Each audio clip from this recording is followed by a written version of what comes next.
Hey everyone, Stacy here with Rise Payments, and I'm starting a video series today to kind of demystify merchant processing fees. So we're going to start by explaining and answering a question that I get asked often, which is why are people always asking me for my merchant statements? Why can't people just tell me what the flat rate is, right?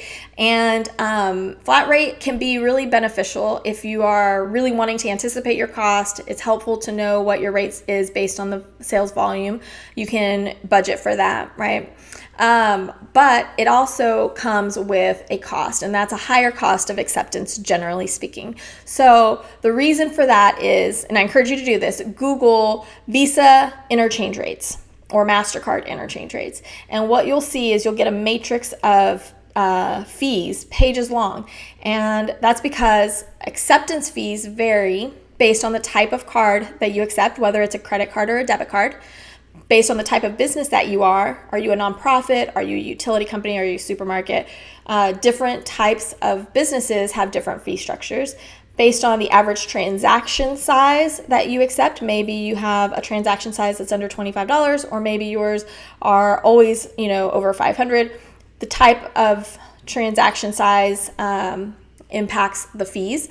And then finally, whether or not those cards that you're accepting have rewards tied to them or not, the type of card and the issuer, right? If it's a corporate card or if it is a rewards or points card, then the cost of those benefits is actually being passed to the business owner who accepts the cards through higher interchange costs. So you can see I just listed 4 different variables that impact the cost of acceptance.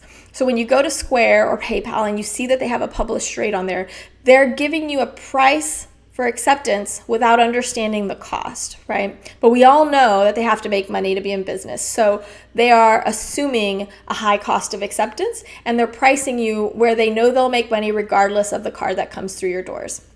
And so for most businesses, you have a mix of cards, and the type of customers that you have tends to stay pretty consistent. So when you give somebody your merchant statement, they can see the types of cards you process, they can understand the cost structure, and then they can price fairly for your business. Of course, there are ways around that. If you really don't want to share your merchant processing statements, you don't have to do that.